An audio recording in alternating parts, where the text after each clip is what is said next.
Returnal é um jogo fascinante, a história é extremamente metafórica, enigmática e ela te prende. Primeiro, um disclaimer, né? Como eu vou falar da história, ela tem spoiler. Agora, tem um estudo, que não fui eu que fiz, que ele tenta provar que não necessariamente spoilers eles estragam o aproveitamento de uma história. Então fica, mesmo que você não tenha jogado o jogo.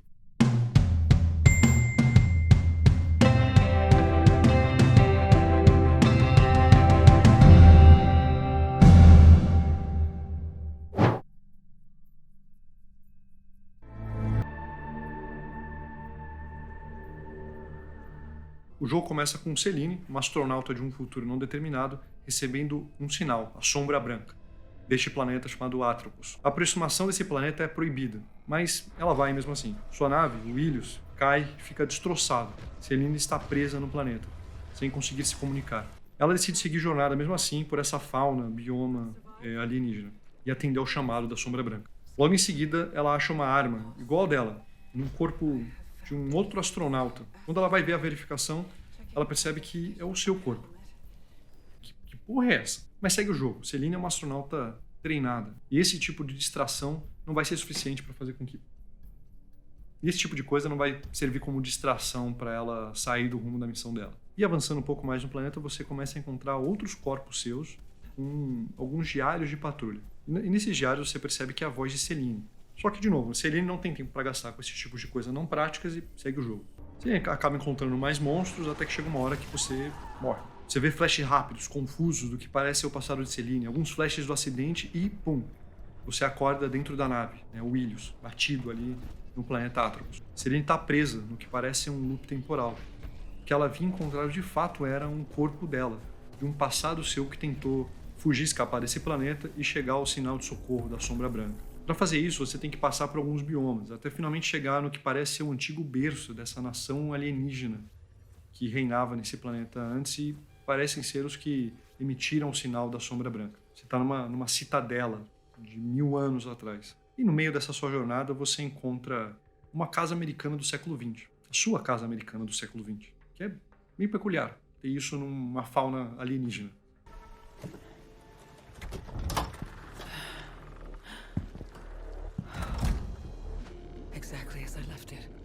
Para piorar a situação, tem um astronauta da Era Apollo te perseguindo, algo que seria impossível nessa atmosfera de Atropos. Sobre ele, Selene comenta que era igual ao traje que a sua mãe teria usado se não fosse o acidente. Que acidente? E é aí que você chega no que parece ser o lugar que está emitindo a Sombra Branca, quando um ser cadavérico olha para você e você desmaia. E aí começa um embate mental, o que seja, mas absurdamente astrofísico, com plataformas de pedra flutuando além. Começa uma das melhores lutas contra chefão na história do videogame. Certamente uma das mais psicodélicas. Quando você derrota ele, você chega à Sombra Branca, e a Sombra Branca ela restaura a sua comunicação com a corporação Astra, que emite o sinal de socorro, o seu socorro. A Sombra Branca foi o que te trouxe ao planeta Atropos e também o que te salvou do planeta Atropos. Vemos uma notícia na TV falando Celine, uma astronauta que foi resgatada do planeta. A gente vê algumas mãos dando rosas para outras. A gente vê um take bem fechado de uma mão tocando piano. É como se fosse uma vida passando num piscar de olhos. Algo ilustrado pela mão que vai ficando progressivamente mais velha. Até que vemos a luz da casa se apagando. Depois, uma lápide, Celine. E, pela perspectiva do caixão, vemos ele sendo enterrado, bem fundo, em um vulto de uma criança ali distante indo embora. Celine acorda, em Atropos. Esse foi o fim do ato 1 do jogo. O Ilios foi tomado por vegetação. 63 anos se passaram. Os biomas mudaram com esse tempo. Essa parte consiste em Selene tentar quebrar o ciclo na qual ela se encontra. Ela precisa seguir um som que não consegue sair da cabeça dela, que é agonizante, e parece ser uma música tocada por um piano. E conforme ela vai avançando no bioma, esse som ele vai ficando mais próximo. Você derrota o chefe, que era basicamente um alienígena tocador de órgão.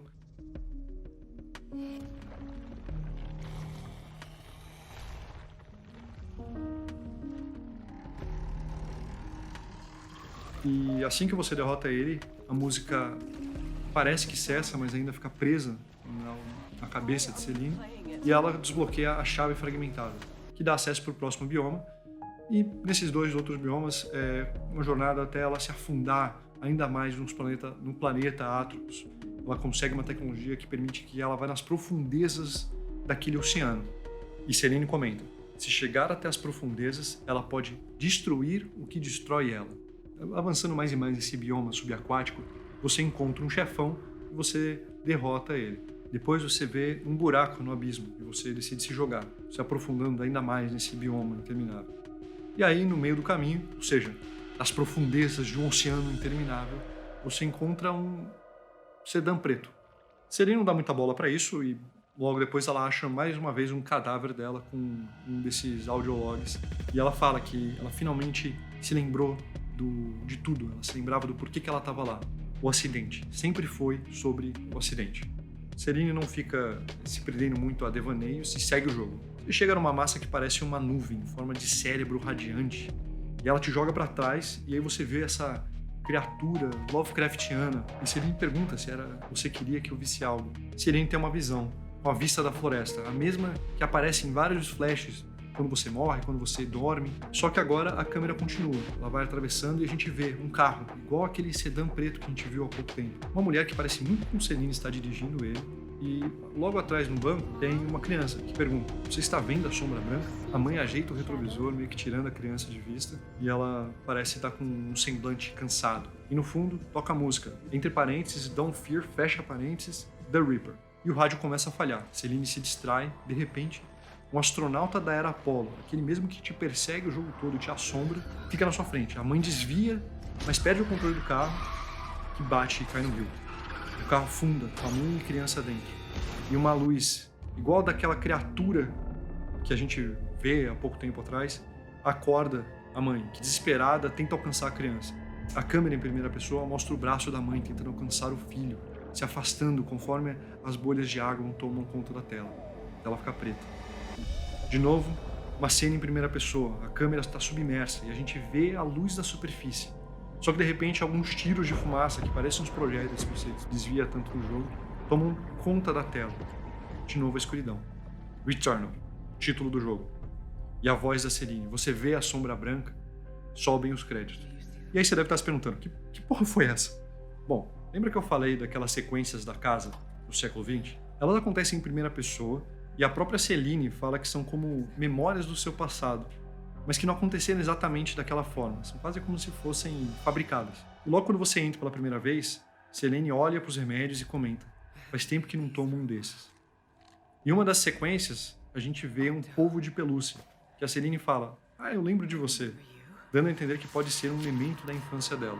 E daí os tentáculos desse polvo de pelúcia começam a atacar o rosto da Selene. E ela acorda. O polvo também, ele acaba sendo bastante uma alusão aos monstros que a gente encontra em Atro. São todos meio cheios de tentáculos. Noutra sequência da casa, a gente consegue entrar na sala e interagir com o piano. Selene senta e toca algumas notas de uma música. O piano também é um dos ícones que aparece em flashes ao longo do jogo, assim como a floresta. A Selene se senta no sofá e a TV liga. A gente vê uma notícia sobre um acidente de carro sendo entrelaçado com uma matéria sobre o pouso da Lua. A motorista, Thea, sobrevive com danos severos na espinha dorsal e a filha sobreviveu milagrosamente. Essa justaposição entre a notícia e a matéria do pouso na Lua, eles agem em direta referência ao sonho da mãe de Selene, a Thea, que depois do acidente ela acabou perdendo a chance de realizá-lo. Seria, então, esse o acidente que Selene comenta lá atrás, que faz com que a sua mãe nunca fosse capaz de realizar seu sonho? Será que esse é o acidente de carro que testemunhamos no final do jogo? Faria sentido, né? Afinal de contas, tem essa justaposição. O acidente entrelaçado com as cenas da matéria do pouso à Lua. Só que o astronauta, que agora aparece na TV, uma imagem do corredor. E a Selene vai lá, se levanta e encara o astronauta, a imagem fica turma e ele desaparece. A porta do corredor se abre e, enquanto ela se aproxima dele, ela fala: é você, mãe, não é? Inclusive, durante uma das sequências, a gente encontra uma carta de rejeição da Astra, essa companhia que é a NASA, agradecendo a participação no processo seletivo, mas dispensando. Seria essa uma carta da Thea, a mãe da Selene? Em outro momento, quando a gente vai entrar na casa, a gente vê um enquadramento saindo e, de repente, uma criança está jogando o PlayStation 5 e controlando a Celine lá à frente na porta da casa. Nessa sequência, você controla a criança e vemos um quarto repleto de itens espaciais. Um bonequinho, um astronauta, um rádio, uma nave, um quadro de giz com um desenho de criaturas tipo polvo. Seria essa a criança Celine? Todos esses itens, esses artefatos, são inclusive encontrados dentro de Atropos, esse planeta alienígena. Todos eles com uma descrição muito pouco prática sobre as funções desse item, o que adicionam para esse mistério sobre o que está acontecendo de fato ali. Continuando essa sequência, ouvimos uma mensagem na secretária eletrônica, uma mensagem da Celine adulta, falando com a criança, dizendo que chegaria mais tarde, que era para ela esquentar a comida e que ficaria tudo bem. Tudo bem. E ela repete isso, como se ela estivesse falando isso para ela mesma. Não é nada assegurador. Quando você vai na cozinha, a gente vê o astronauta, sentado, como se não fosse nada, lendo um livro. A criança senta na mesa e quando ela vai servir de cereal, está praticamente vazio, tem 3 bolinhas ali. E ela tenta começar a contar uma história para o astronauta. Parece estar sentado pacientemente do outro lado da mesa, quieto, distante. Até que ela pergunta o que ele achou e ele desaparece. Ele não está lá, do nada. Deixa a criança falando sozinha. E ela meio choramingando, ela começa a subir a escada e a tensão começa a subir. Quando ela se aproxima do quarto dela, a porta fecha com tudo. E na porta está escrito Ilhos. E a criança se direciona para o outro quarto e ela vê o polvo. Aquele mesmo polvo que a gente encontrou já. E ela grita, Octo, Octo. Ela abraça, toda feliz. E de repente a gente vê o astronauta no canto do quarto. E ela fica falando, é o Octo, é o Octo. E o astronauta vai se aproximando, quieto. E abrindo os braços, quase como se fosse para dar um abraço. Quando ele está muito próximo, a viseira do capacete estoura e tentáculos saem de lá. E a sequência acaba. Seria essa história toda do astronauta uma metáfora para a mãe de Celine? Como a Theia se tornou distante, fria. A criança tenta se comunicar, mas o astronauta não responde. Ela está na casa, mas a criança é negligenciada. Ela mesma tem que se cuidar. A mensagem da Celine do futuro seria uma tentativa de falar que vai ficar tudo bem para si mesma. A busca pelo carinho resulta em abuso. A gente pode ver, inclusive, nas mãos da criança, como tem alguns machucados. É o que parece ser. Na próxima vez que jogamos com uma criança, o cenário ele está mudado, ele está mais tomado pela escuridão.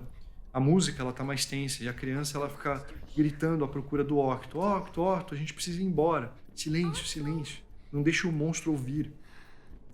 A criança ela fica presa dentro da TV e ela vê o astronauta, né? Seria esse o monstro que ela está falando, se aproximando lentamente. E ela fica falando, não, não.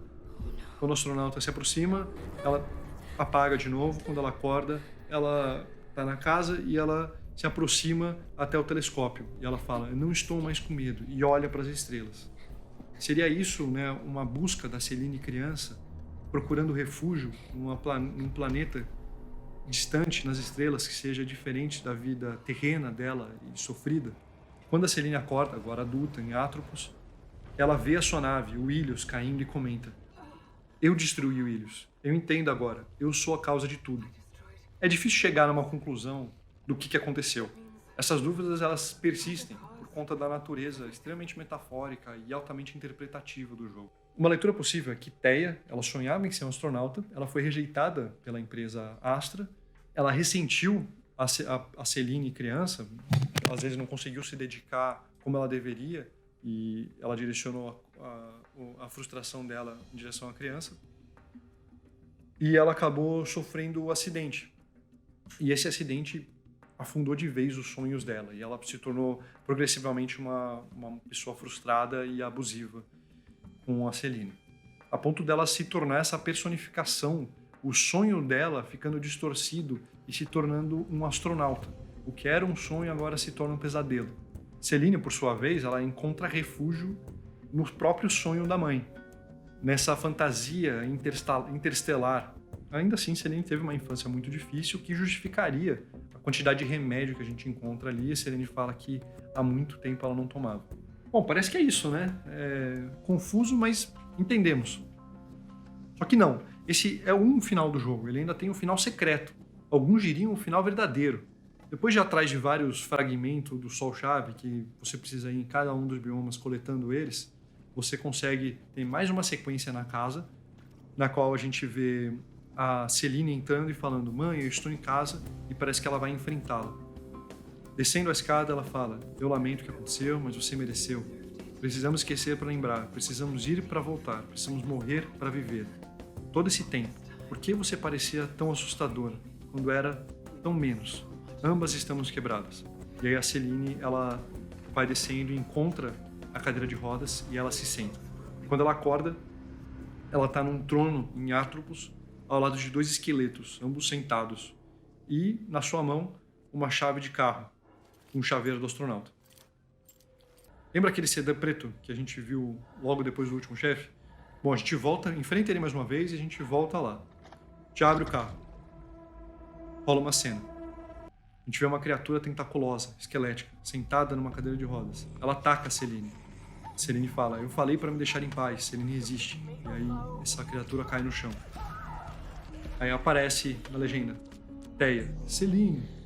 Então, caramba, né? Essa criatura opressiva era de fato a mãe. Então era isso mesmo, né? Aquela interpretação, ela parece que ela procede. Só que a tela pisca, Celine olha para suas mãos e elas estão diferentes. E tudo tá preto ao redor dela. De repente, a gente vê um som e um farol, um carro vindo na direção dela, um sedã preto. O carro bate, cai na água. Celine, ela tá no chão. E a Celine também tá na água, voltando à superfície. Ela recupera o fôlego e fala: Ilios. Que porra foi essa? A Celine é o astronauta? Esse final verdadeiro, ele deixa as coisas ainda mais confusas. Então, ao que parece, temos 2 acidentes de carro. Helios é o filho de Celine. Aquela criança que a gente controla na sequência da casa é ele. Celine, por conta do abuso de Teia e de sua infância traumática, sonhava em ser um astronauta, mas foi rejeitada pela companhia Astra. As medicações que ela tomava e deixou de tomar não foram por conta de alta médica, mas sim por negligência. Eles têm, inclusive, um registro, um e-mail no computador, na nave, que mostra isso. Celine cresceu e se tornou uma pessoa descontente com a vida e com a maternidade. Ela descontava isso em seu filho, Ilios, e se tornou muito parecida com a sua mãe, incorporando um monstro que foi para ela, em forma do astronauta. Quando a Celine bate o carro, foi uma mistura de negligência com uma busca de libertação. E a gente vê a descrição de alguns artefatos no jogo. A estátua do astronauta. Seu desgaste se deve ao mau uso. A estrutura interna foi permanentemente danificada. O astronauta, ele é tanto a Teia como a Celine. E um audiolog da Celine também. Infância perdida. Eu não me lembro muito sobre a minha infância. A mãe era sempre a mãe. Eu não era assim tão má, né? Isso mostra como, sim, ela teve uma infância traumática. A Teia foi uma mãe que muito possivelmente foi abusiva. Mas a Celine, ela foi a mãe que ela sabia ser. E toda vez que você abandona a sua nave, de repente a gente ressignifica um pouco a mensagem Ilios abandonado. Como se fosse um lembrete da culpa que é deixar o filho para trás. Tem uma coisa cíclica ali da repetição. Aquela coisa, né? Os pecados do pai, no caso a mãe. A gente tem sonhos despedaçados, a maternidade sendo um preço alto a se pagar, uma mãe descontente e ela acaba se tornando um monstro abusivo, o sonho se tornando um pesadelo e o ciclo se repete. E você pode até falar: ah, mas a Celine tem heterocromia, ela tem olhos de cor diferente e o motorista não tem. Sim, mas em um dos logs do jogo a gente nota que a Celine adquiriu a heterocromia dela através de um trauma, ou seja, poderia muito bem ter sido um acidente de carro. E essa heterocromia é inclusive um outro simbolismo no jogo mostrando a dualidade da personagem. E isso é, claro, apenas uma interpretação dessa história toda. É plausível você ver aquilo tudo que você testemunhou, e temos várias outras interpretações possíveis. Um dos flashes que a gente vê, assim como o piano, a floresta, é a casa dela em cinzas. Isso pode ser um indicativo de que esse foi o destino trágico da casa. Uma teoria no Reddit fala sobre como o jogo está, inclusive, fora de ordem. E a leitura desse usuário conclui que a casa foi queimada pela própria Celine, uma tentativa de fuga, de deixar todo o passado dela para trás. Existem teorias também de que tudo aquilo que você testemunhou é real. Atropos é real. Celine é uma astronauta da Astra e o que vemos no mundo contemporâneo são de fato memórias traumáticas da Celine, como se os 2 acidentes de carro tivessem acontecido. Celine entrou em estado mental delicado, foi medicada, batizou a sua nave com o mesmo nome de seu filho e o planeta possui algum tipo de capacidade metafísica de entrar na cabeça das suas vítimas e moldá-la, ou um nível molecular ou mexendo na percepção das pessoas, fazendo com que elas percebam o mundo de forma diferente. De novo, Return é um jogo muito aberto à interpretação. Ele é repleto de signos, simbologia. Eu nem falei sobre toda a questão da linguagem grega e como tem toda essa coisa da tragédia grega, de pai matando pai, mãe matando a mãe. E eu mal entrei na questão toda da raça alienígena que vivia naquele planeta. Tem muita coisa nesse jogo, muitos símbolos de como eles se conectam e a forma que eles se conectam. Isso é muito interessante. Essa narrativa pulverizada, fragmentada, no qual o jogador ele encontra migalhas para montar esse quebra-cabeça, é muito interessante. Ele tira muito do livrinho da série Souls, só que eu acho que o Returnal conseguiu tecer uma narrativa mais pessoal, mais emotiva, e equilibra melhor entre ter sequências que são mais focadas em história e essas migalhas que a gente encontra em descrição de itens, em audiologs, etc. E, no fim das contas, o saldo é muito positivo, é uma história muito rica, muito aberta para interpretação, e que mostra como a mídia de videogame ela consegue contar histórias de uma maneira muito única. E é isso, espero que você tenha gostado do vídeo. Esse chapéu aqui é do Sideshow Bob, dos Simpsons, que eu amo tanto, mas eu vou deixar ele aqui no cantinho pra... Enfim, parecer tentáculos, porque o vídeo tem tentáculos, eu não tenho nada com tentáculos. Acabou o vídeo, espero que tenha tudo dado certo.